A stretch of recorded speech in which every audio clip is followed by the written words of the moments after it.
Hello, everybody. Welcome. Today on Earth Growing Together, we are going to get back to what we were planning on doing in the first episode, but we had two great episodes which postponed it. We were going to start out talking about weather and stuff of that nature before we get into the other topics. So, with that, I'm going to try my best within 5 minutes to give you a breakdown of the weather and everything that's going on in my area. And after that, we'll open it up and talk about it amongst each other. So, here in West Frankfort, Illinois, in the United States, the rainfall uh, for July has been 5 inches and 21 or 5.21 inches of rain, and that was the last precipitation, or the last precipitation event that happened was 0.66 inches of rain, and that ended 3 days ago. Now, according to the weather, the next precipitation event is going to, this is a forecast, it's going to be 0.27 inches of rain, and that's expected to happen on Saturday at 4 a.m. Now, the wind at the current moment is northeast, and it's 5 miles per hour with wind gusts at 6 miles per hour. The probability of precipitation is 7%, and the probability of thunderstorms is 0. Precipitation today has been 0 inches, and cloud cover is 65%. Now, when it comes to drought and heat, we do have excessive heat here in West Frankfort, Illinois. It is today's high is 80%, and its low is going to be 62% or 80 degrees Fahrenheit, and then the low is going to be 62 degrees Fahrenheit, and that's at night. The real feel for the high is actually 89 degrees Fahrenheit, and the real feel in shade for the high is 78 degrees Fahrenheit, and the low, the real feel for the low, will be 61 degrees. There's severe heat from Sunday, July the 26th to Tuesday, July the 29th, and that's taken from Google Weather. The highest on Tuesday, which is 95 degrees Fahrenheit, and it will feel like 110 degrees Fahrenheit. So Thursday is going to be 79 degree high, 65 degree low. Friday is 76 degrees high, it's 66 degree low. Saturday is 88 degrees high and 70 degree low. Sunday will be 93 degrees high and 70 degrees low, and Monday will be 94 degrees high and 80 degrees low. Tuesday is 95 degrees high and 72 degrees low, and Wednesday will be 93 degrees high and 73 degrees low. Southern Illinois has been hit hard by a series of severe storm systems this July, bringing historical rainfall and active alerts directly impacting Franklin County and surrounding regions. And I'm in Franklin County, which is where West Frankfort is located. The National Weather Service explicitly included West Frankfort along with nearby Marion and Harrisburg in a considerable flash flood warning following intense, repetitive downpours. Just a week prior, a massive storm system triggered widespread flash flood warnings across southern Illinois, including neighboring Williamson, Perry, and Jackson counties. Rain fell at extreme rates of 2.5 to 3 inches per hour. During that mid-July event, total rainfall amounts across the region reached a staggering 6 to 11 inches. A tracking station just south of Carbondale, Illinois, recorded 10.82 inches of rainfall over a 48-hour period, nearly breaking the all-time regional record. The heavy rainfall led to multiple water rescues from vehicles, homes, campgrounds across the heartland, causing road closures and significant standing water in low-lying areas. Because the ground throughout Franklin County remains highly saturated from these back-to-back storm systems, any additional summer thunderstorms could cause localized pooling or flash flooding much faster than usual. Best thing to do is keep an eye on local radar and remember to never drive through flooded roadways. Now, me personally, what I've experienced is extreme heat and rain. But what was mentioned here recently by a few other people that I know on the internet concerning the wildfires in Canada, I can say that there has been no effects from that here in this area that I know of. Cold fronts from Canada is something else that I did pick up on when I was watching Ag Day, which is from Farmer. I forgot the name of it. It's Farmers something. But Ag Day is what I usually call it. They were mentioning cold fronts from Canada that came south into the jet stream here in the United States, causing severe weather for much of the East Coast. That's something that has been mentioned a lot on the television, weather channels and everything about how severe weather's been hitting the East Coast, and that's what I wanted to mention. Now, a friend of mine, Dave Capioni from northern Florida, said that it's hot and dry where he's at right now without any rain in sight. And I also talked the other night to Nancy Planetta from the Vixens Vault, who's in Florida as well. And she's just south of Dave Capion, and she said that they've had severe weather and heat as well, just like we have here. And the only bad part is I forgot to ask her about wildfires in Florida, which most people discuss fires in California, but they rarely ever talk about. What they were saying last night, it seems like northern Florida was having a lot of more flood sort of storms than where Nancy is. Yeah. Dave lives quite a bit north. Yeah. Now, for me around here, the biggest changes that I can mention concerning now compared to last week was basically breaking the heat for the last 2 days. It's been constant heat and rain up until this point, but we got a cool down for like the last 2 days, and it's like the weatherman said, though, it's summertime, and think of it just like it sounds. It's a break. So the heat is due to return, and it's back business as usual, basically. You know what I mean? Now, other than that, what I mentioned with the cold front coming down from Canada south into the jet stream, that's another change that happened this week. But other than that, that's the best thing I can say when it comes to what's different. Now, when it comes to gardening, the one thing before I open it up to everybody and ask them what's been going on, me and Robert have been having a discussion about gardening, getting back into the gardening and thing. And we both agreed to postpone any type of growing and focus on cleanup for the fall and right now.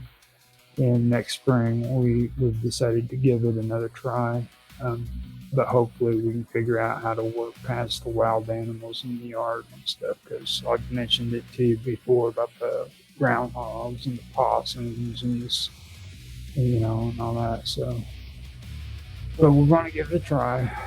So, with that, I want to open this up and see what your guys' week has been, and have you share what you've noticed growing, what's blooming, you know, any problems or successes going on in your week and stuff like that. So the weather, you know, how's the weather in your area? So with that, I'm gonna open it up to you. You guys have anything? Well, let's start with Bob Dub first. Start with Bob Dub. Okay. Yeah. All right. Well, today the high is expected to be 55 degrees Fahrenheit. Our sunrise this morning was at 7:23, and it will set tonight at 5:22. The low overnight was 46 degrees, and the wind today is a northerly wind, and it's at 4 miles an hour. So a northerly wind is good for us because it's blowing down from the equator and it's bringing warm air. When we get a southerly, we get winds coming up from the South Pole. So we like northerly winds here. An interesting thing about this climate that, I don't know, Mark, you might share it over there in England, is because we are an island, we have very, very heavy humidity, high humidity. At the moment, our humidity is 76%. So humidity, you know, is the amount of air, water in the air. So it's very oppressive. And at very low temperatures, you can feel extremely warm, cloying, sort of oppressive feeling around you. Our air pressure at the moment is 29 inches, and our ultraviolet index is 1. That's very, very important for New Zealand, because when the ozone hole was at its biggest, the entire islands of New Zealand were exposed to space without the protection of the ozone layer. So people here are very, very sensitive and aware of the ozone layer, even though it has closed up by itself. And it is possible that the ozone layer closing is part of these increased temperatures.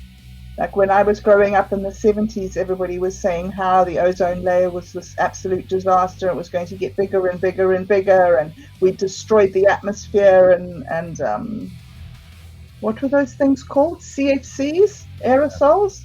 Yeah. And but why there was a ban on most of the world banned CFCs in the 80s. Yeah. Yes. So it appears that the ozone layer has closed. Whether it's because we banned the CFCs or whether it's because the Earth changes often, we can't actually track that. But it's not so severe. But in New Zealand, they're very, very sensitive about going out. They've got a little saying that between 11 and 3, stay under a tree. It's very important to people here to stay in the shade a lot of the time. So the UV index is a big part of the thing. We've got a visibility here of 10 miles, and the moon is currently waxing. More that. Yeah, that's actually something that I am going to be mentioning too, but when it comes to the moon phases. Oh, okay. So that is very important. And Mark, before I start talking about the waxing of the moon, I want to hear from you. What's going on in your neck of the woods, man? Okay. the highest temperatures we've been seeing over the last week or so has been roughly averaging around 26, 27 centigrade, so 80, 70, 80 degrees Fahrenheit.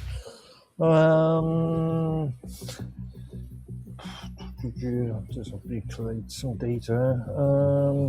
Lowest we've been having, obviously, at night, and about this time, as far as I'm concerned. So it's currently coming up to past midnight.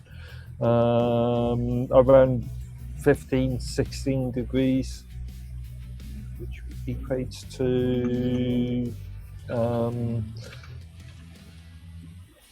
59 to 60 degrees Fahrenheit.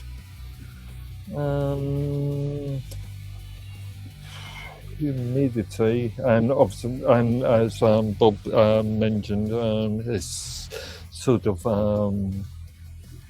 the humidity is really the sort of big thing here. Heat by itself is a problem, but obviously the humidity is the thing that sort of causes all the sweat and stuff. So, what maximum? Usually around from midnight to 6 a.m. around 80, 90 percent. In the daytime, 34, 36, 25. So humidity about 50%, 45% in the daytime. Notice that it's been getting hot. According to this data, around midday, but in reality, I've been feeling it from, let's say, 5 p.m.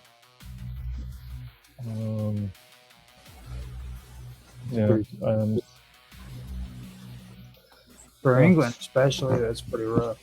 Because, like, I mean, I expect it to be like 60 something percent when it comes to the humidity and everything, but not over there. It just doesn't sound right.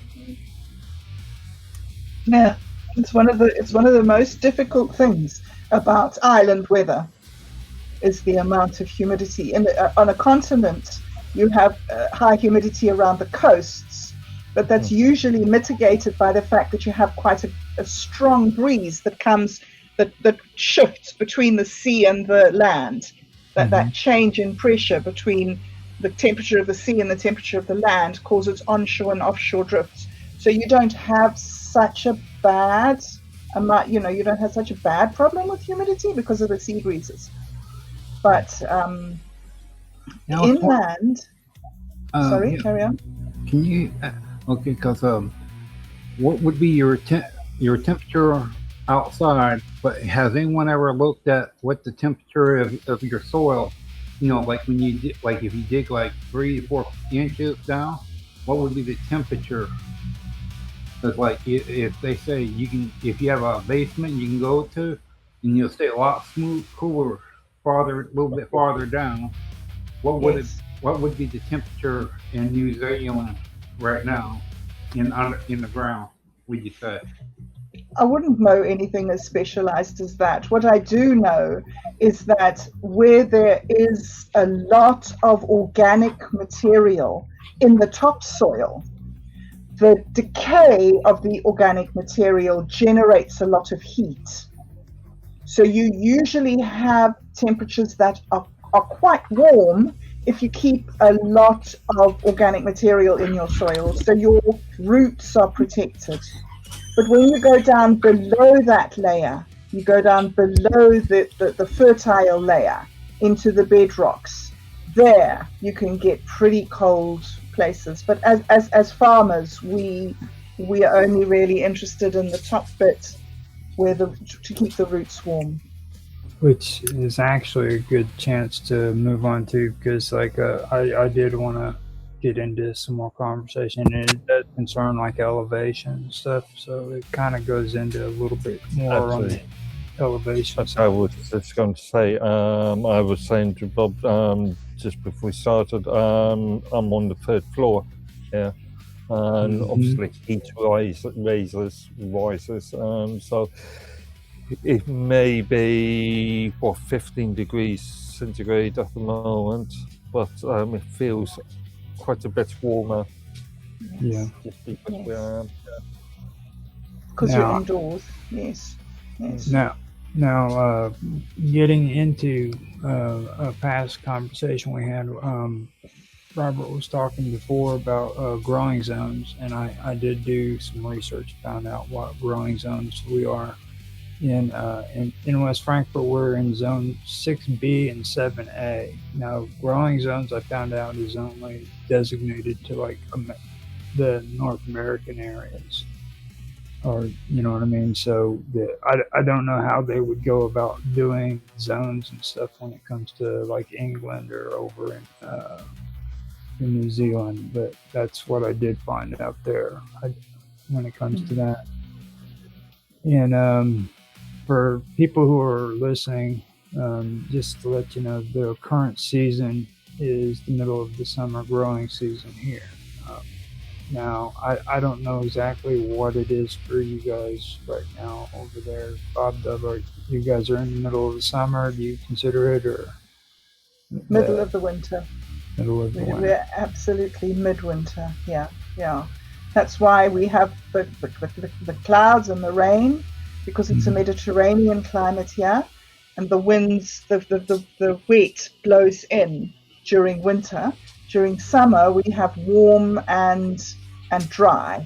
We don't have the rains. All our rains come during the winter months. And also remember, we get a lot of snow, so a lot of our what's the stupid word? Precipitation. I was saying participation. Precipitation. A lot of the precipitation does come as snow. So and we get a lot of snow during spring, usually after the first lambs are born, and they're all like naked and fragile and vulnerable in their fields, and Mother Nature says, "Here, guys, have some snow." Yeah, it's. Have you, since the weather, what does the clouds look like? Oh, The clouds. Yeah, like like the temperatures Well, when you know, like the colder it gets, the pinker, or like Robert, I'm just gonna say it. If you keep asking all these questions, we're never gonna get to. Okay. We're never going to get to the part that you want to talk about the most. I think you are some very specialized. He always does. You need He always does. you have an expertise. Yeah, meteorology. But now, what I was going to talk about next was the moon phases. Right now, we are in waxing gibbous phase, and that means that it's more than half illuminated but not yet a full moon, with a 71% of its visibility of visible disk lit by the sun. Now it will continue to grow brighter each night until the upcoming full moon, and the next full moon will peak on Wednesday, July the 29th, 2026 at 9:36 a.m. Central Time. CDT. I'm not going to get into that right now. Central Time, known traditionally as the buck moon. It marks the first time of year when male deers grow out their full antlers, just so people know. A little fun fact there. So what to expect, while its absolute peak occurs during daylight hours locally, the moon will look completely full to the naked eye for 2 to 3 nights surrounding this date, specifically from the evening of July the 28th through July the 30th. And as it climbs above the southeastern horizon around sunset on July the 29th, which is my birthday, it may appear unusually large and take on a warm golden amber hue due to the atmospheric scattering. Now look toward the east to spot it resting in the constellation Capricorn or Capricornus, whichever way you want to say it. It will share the night sky with the bright planet Venus, setting in the west along early activities from the summer's Perseid meteor shower.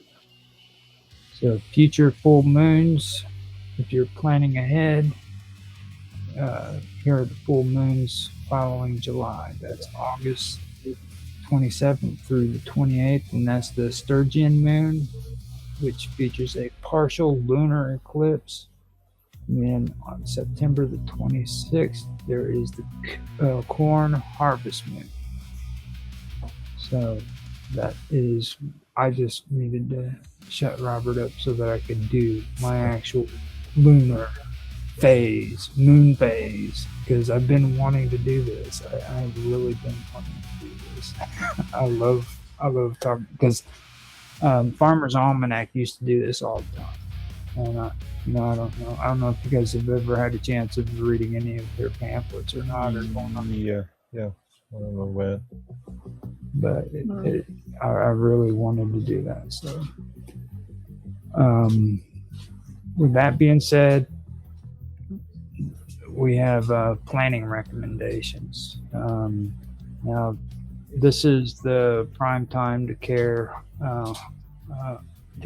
This is prime time for care and harvesting and preparing for your late summer fall crops in my area. Planting early to mid-August is suggested. It's almost time to plant your fall garden. Seeds for cool season crops like spinach, lettuce, radishes, carrots, broccoli, and kale should be sown in August so that they mature by the fall. Now, keep an eye on watering established plants. Established plants needs about an inch of water per week, either by rain or supplemental watering, and a fresh layer of mulch will help retain soil moisture during the intense July heat. This is where I also want to do a reminder for harvesting.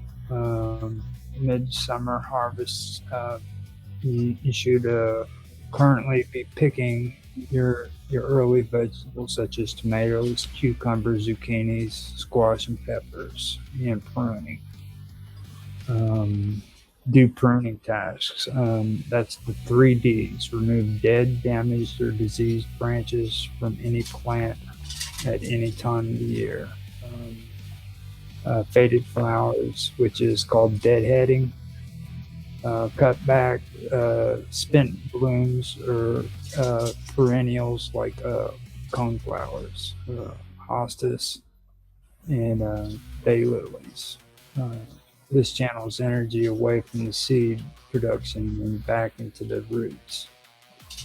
Now, pruning in mid to late July requires caution because pruning the wrong plant right now can destroy next year's blooms. Now, here is exactly what you should not prune during the current summer seasons. Do not prune these things. So avoid pruning azaleas, rhododendrons, lilacs, or forsythias. They're already setting their flower buds for next spring, and cutting them now removes next year's flowers. When it comes to heavy tree pruning, oaks and elm trees should never be pruned in the summer. Open wounds attract beetles, can spread deadly diseases like oak wilt and Dutch elm disease. Do not remove more than 25% of any plant canopy. The remaining foliage protects the plant from summer sunburn. Now, when it comes to tomatoes, okay, prune the lower leaves of your tomato plants that touch the ground. This prevents soil burn, Disease, yeah.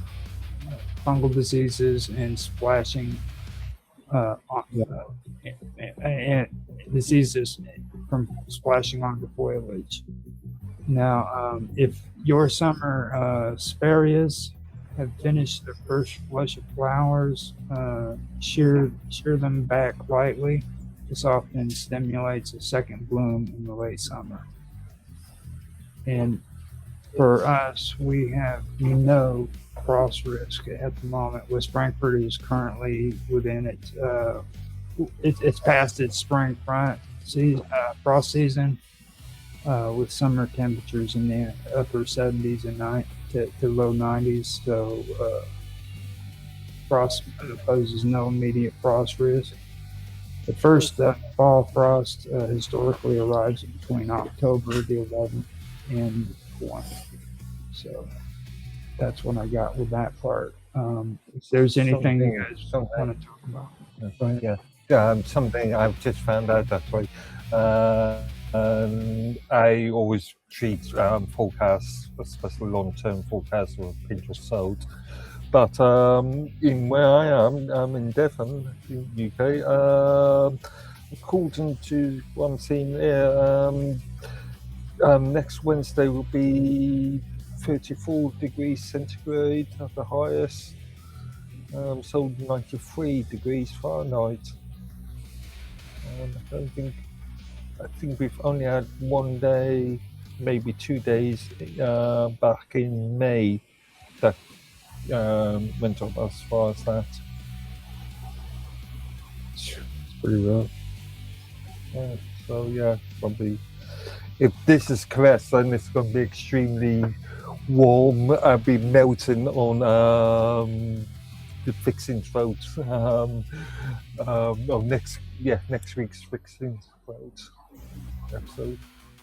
I can tell you one thing: you need to take a walk around too, because I guarantee you that the foliage and the plants and everything in your area is getting damaged big time. I can almost guarantee you gardeners aren't having a field day at all right now with this weather. Funny enough, just walking down to one of my local supermarkets, I usually go through a small alleyway, and there's always a blackberry bush just on the way, and I noticed already seeing some white blackberries already, and usually that's not until at least another month or two.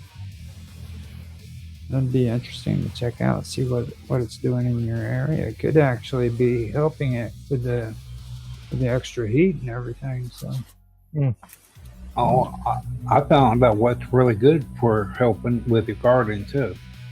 You take the size of your garden and you buy some of that special black plastic.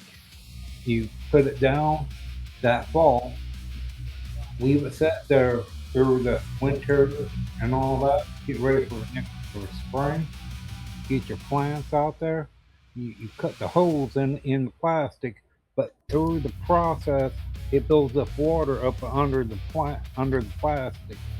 It does, and when you put your plants in, it helps keep them moist. Plus, it keeps the soil ready and nice and moist, and it don't leave the plant what you call like shock. You're talking about what I would call a polytunnel. Yeah. Quite quite common. As far as I'm aware. Anyway. How tall do you think a Brussels sprout plant can get? How tall do you think it can get? I can't, no Brussels experts in that. sprouts. They're little, small, little, look like cabbage, but they grow on a like a pole. Brussels sprouts. Well, Okay. we had a garden over there at my mom's house, and they grew that one year. We left it in the garden. It grew up to 8 foot something. It fell over on the ground and still growing, and it has Brussels sprouts coming from it, and it lasted through. We didn't have snow. It was what we call an Indian summer, winter, and we had that, but it still produced Brussels sprouts. It did, and it was still growing all from last year until the following year, and it still was growing. It was like 8 foot something because Roger you could stand on top of someone else's shoulder, and it grew that long from that from the water and all that. It helped the plant grow and kept us going.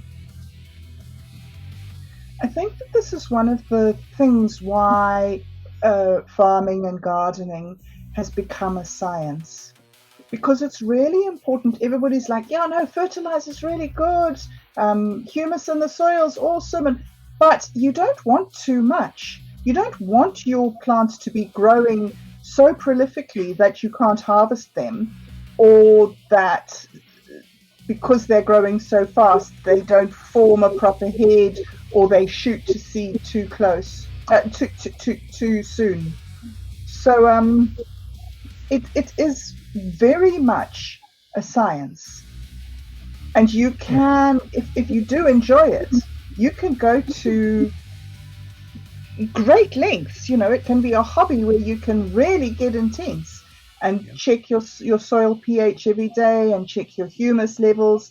The problem with putting something like a plastic layer over the soil is that you can create a water deficiency right underneath that plastic. It's really, really good for winter because, of course, black is the color that absorbs heat. So over winter, if you have a piece of black plastic on your soil, you're going to keep the soil warmer, and so your organic material in your soil will decay faster. And that's really important if you're growing a crop, because as organic material decays, it extracts the nitrogen from the soil to use the nitrogen in the process of decomposition.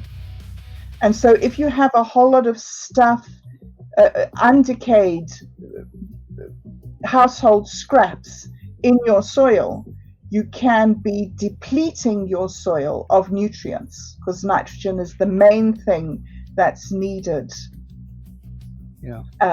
for greenness, for greenery, and for healthy, because yellowing plants is a nitrogen deficiency.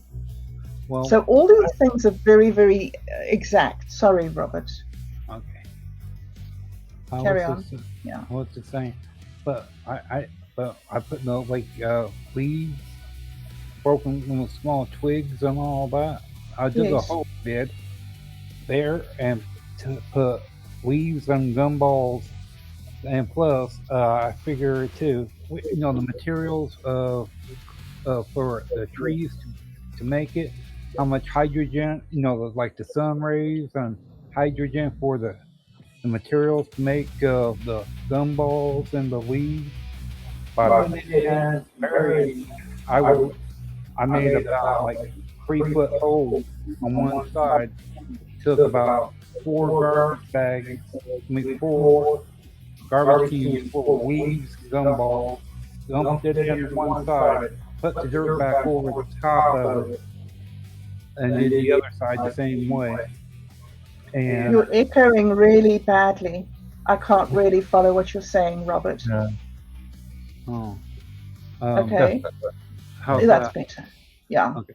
What I did is I did one side with 3 garbage cans full of leaves and gumballs and put the dirt back over on the other side and clear the other side out and put the same amount of leaves and gumballs and that on the other side and level it all out and then put that black plastic just seen going around.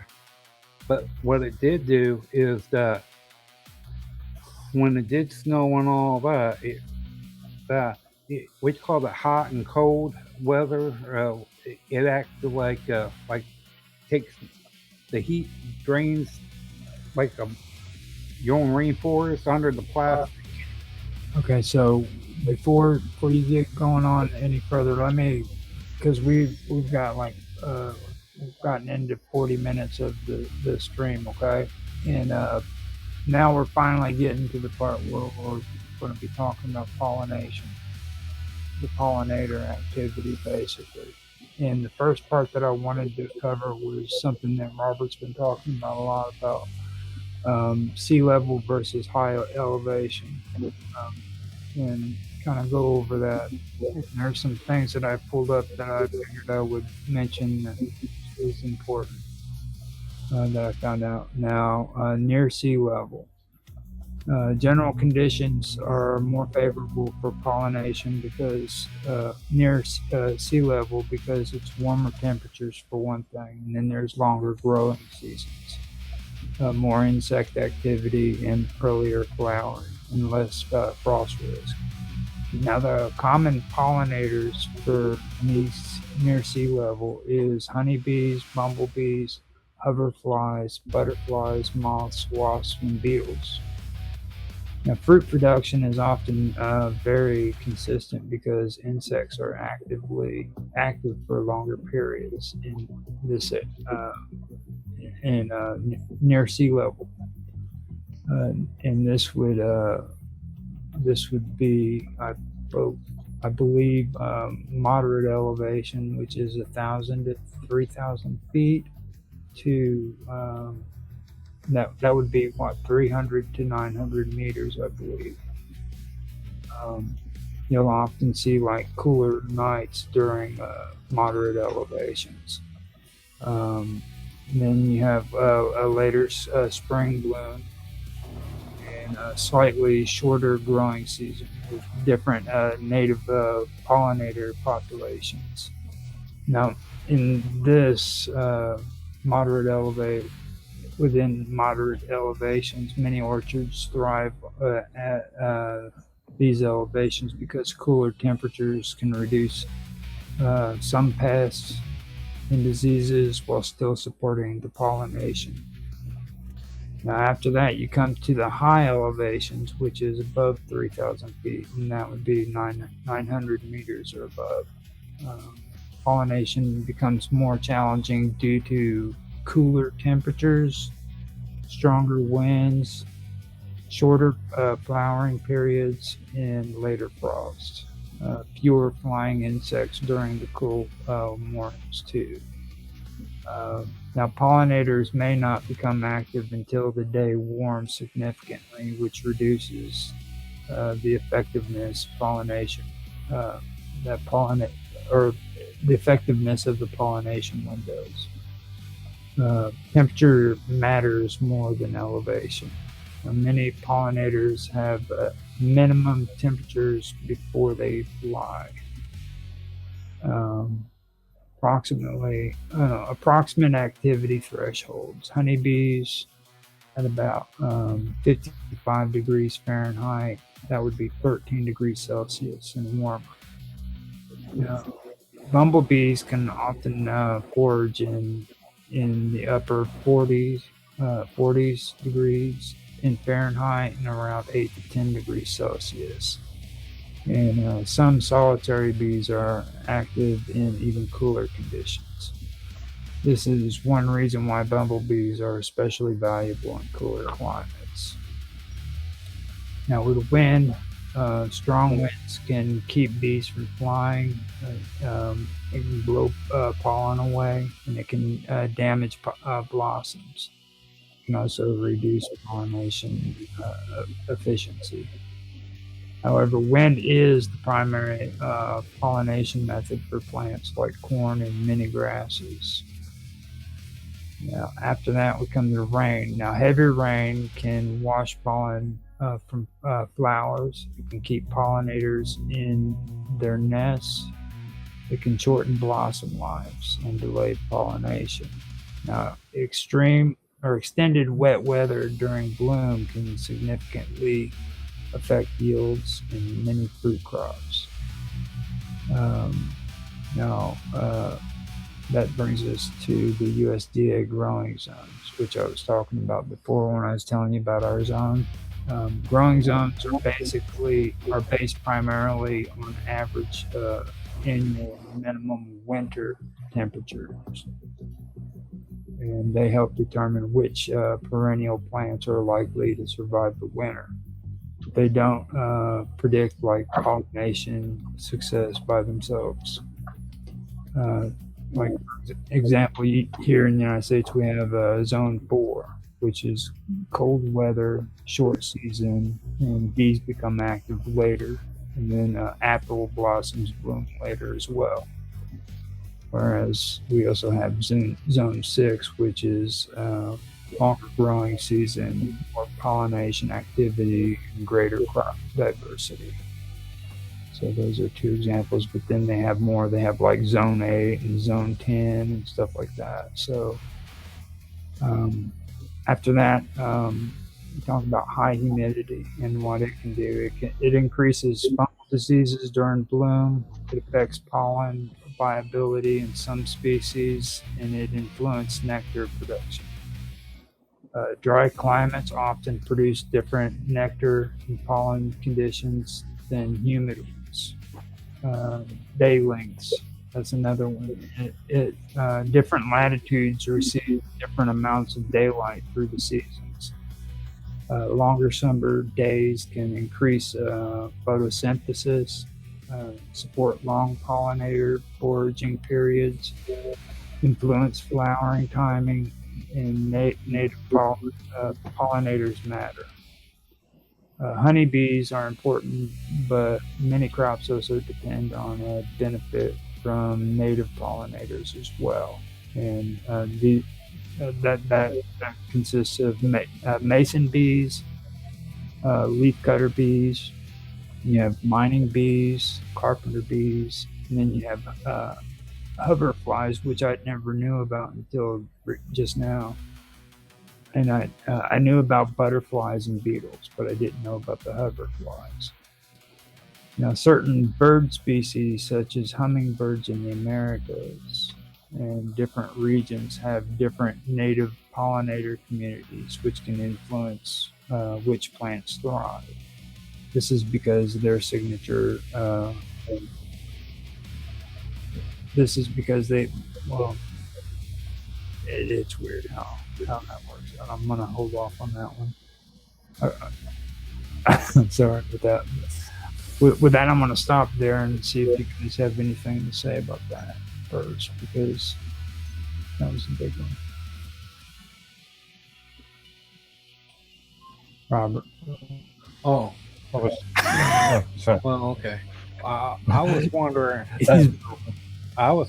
Like with bees, when they are they able to what you call it? I know for like long distance, are they able to smell the plant in the material, the pollen? Are bees able to smell the pollen? Where it helps locate where they can locate it. Well, to be honest with you, I don't even think bees can smell, Robert. That would be I was just thinking. Bob W., you're the bee expert here. You tell us. Oh, I think they can smell. Yeah, I really do think so. But like, sucking that up, my dim and distant memory, What would be the According difference to of it? Google Gemini, bumblebees can smell, and their sense of smell is incredibly sharp, up to 100 times more sensitive than humans. The most far- sensitive nose in nature, this one says. Right. It says, in 2026, researchers at the Los Alamos National Laboratory published a paper describing bees trained to detect landmines. How's that, Robert? Dang, that's good. That's good. I thought that you Yeah. might be interested in that one. Bees trained to detect landmines. Do you know, in one of the things that's happened in Mozambique was that it's one of the most landmined because of was it a civil war they had there? It's one Yeah. of the most landmined places. And when people walk, they walk on one path. Nobody goes off the path. The lands are not used. And when independence came in South Africa, a lot of the white farmers found the very aggressive anti-white farmer sentiment to be very frightening, and they left and they went to Mozambique. And one of the conditions with their government was that they had to free the land, they had to clear the land of landmines because nobody could farm, nobody could do anything, even the small little peasant farmers. Yeah. Anyway, sorry, that's a complete. I didn't know about landmines until this morning. But The yeah. Civil A War. honeybee. Sorry. The Civil War some time ago. 1977 to 1992. And I thought that the majority of landmines have been found and removed. Well, Princess Diana was very, very, very passionate about it, and she raised the awareness. But then, obviously, with everything that happened and everything, things became difficult. I think that they've made a huge difference to the country now, but they still have an issue. They still have a lot of people with half legs and half arms and things, you know. And children can't go running and playing in the grass. It's you know, you can around your village, obviously, but anywhere out there, there's no exploring, no adventuring. It's a very fearful way of living. Well, I seen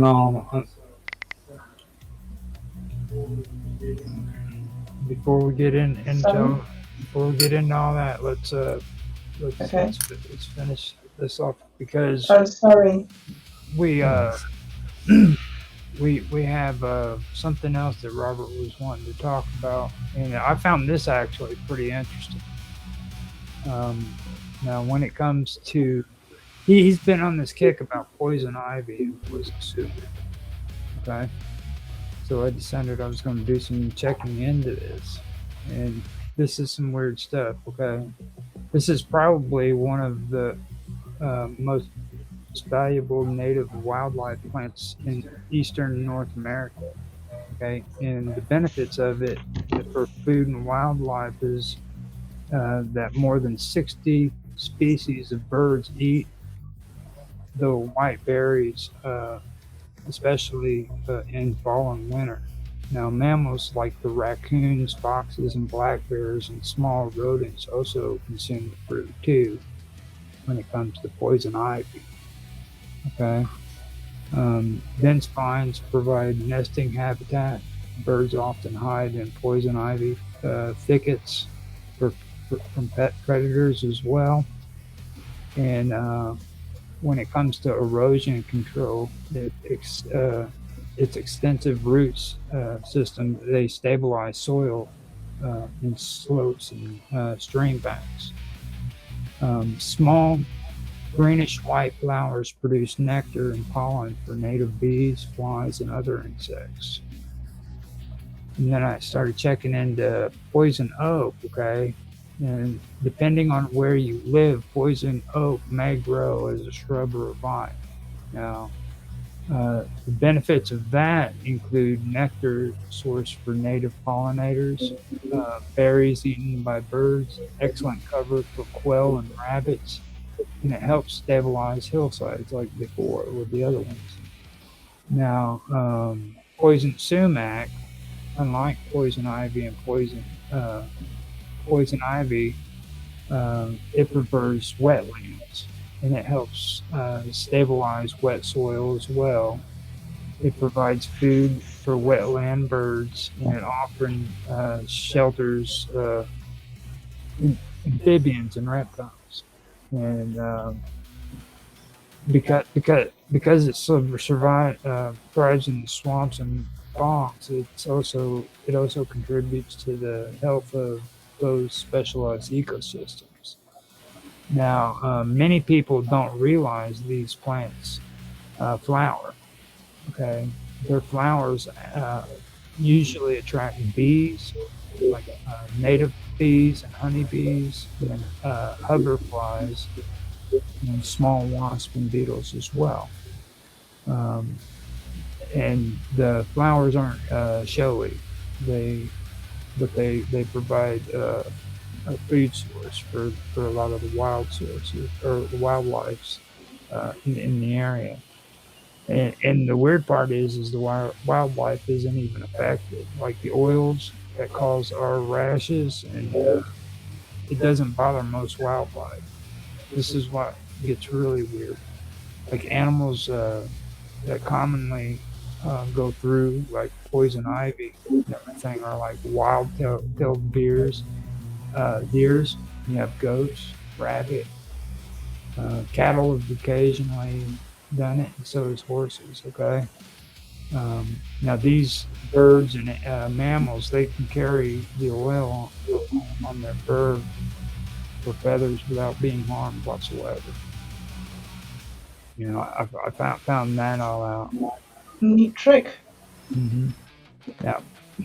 Now, these plants are often among the first to colonize disturbed ground after fires, logging camps.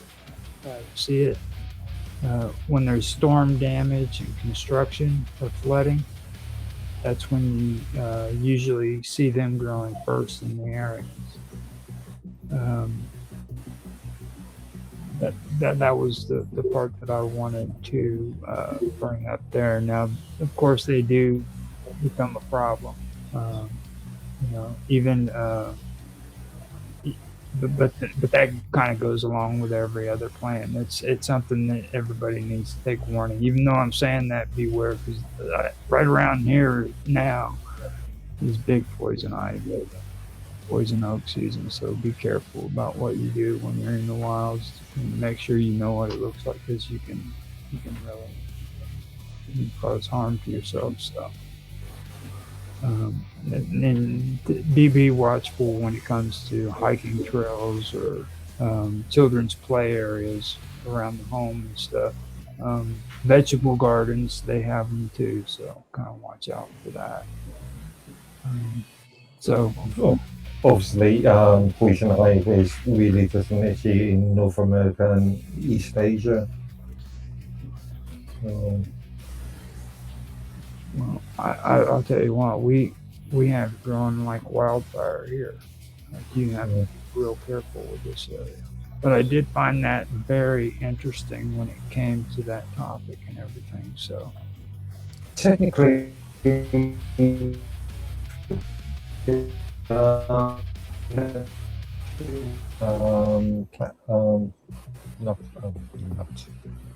technically not nuts. It's not, but the cashew family.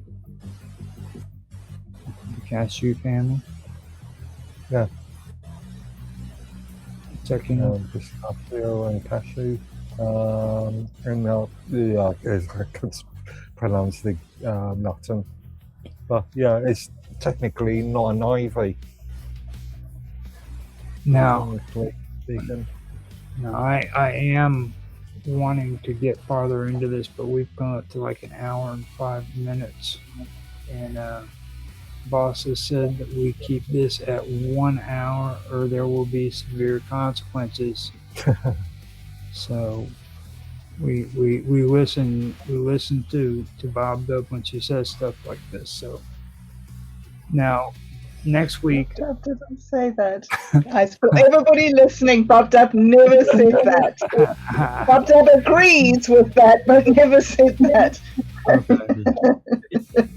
so this is going to be a better topic. I'm going to extend this to next week because we've got a lot more good stuff to go. So next week, what I want to do is I want to continue this conversation, but I also want to talk about something else that Robert was talking about, and that has to do with nectar versus oil. She's always talking about oils being in plants, and I want to bring that up too because that's actually going to be really good when it comes to plant flowering. You know what I mean? So we will hold off at this point. Now I will put this on the menu for next episode, and we can get into there.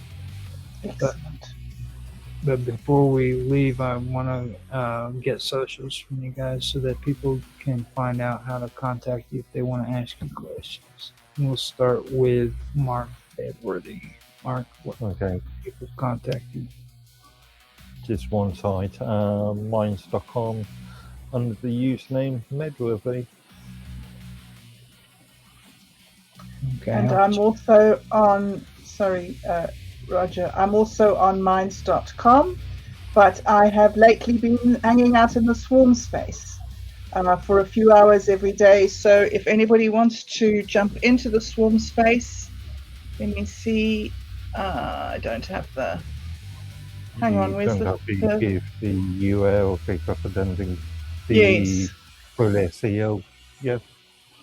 Where is it though? Give me a second. Here it is, right next to this one. All right, so it's swarm space with a hyphen between it. Swarm hyphen space dot lovable dot app. And lovable does not have an E in it. It's LOVABLE. So swarm hyphen space dot lovable dot app. You can post in there if you want to leave a message, or you can jump into the brain and see if I'm hanging out there. We had some issues with volume the other day, but if anybody feels like testing, you're very welcome to come along and see if we still have the issues or if we've moved on from that. Technically, it's still a prototype site at its present moment.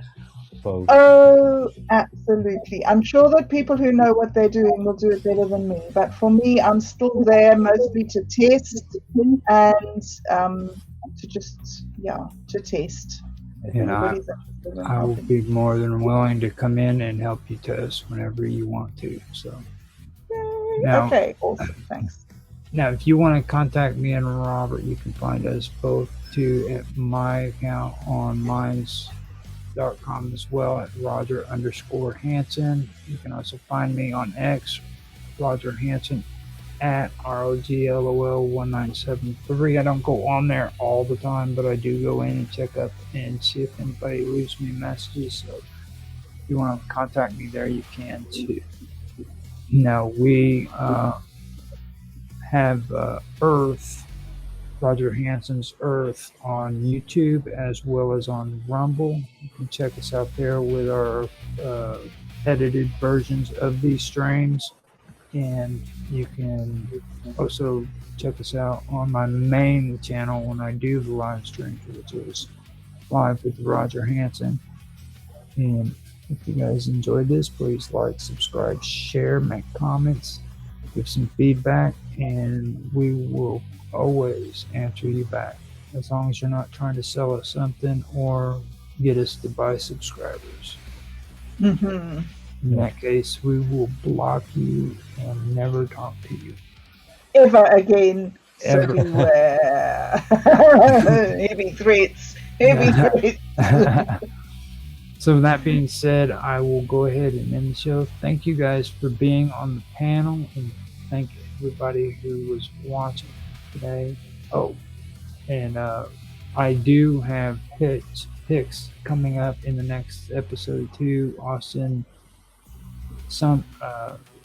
Todd has offered up some pictures of his garden and what he's harvested this year, so I'll be able to show that in the next one, hopefully. Cool. So hope you guys enjoyed, and I will talk to you later.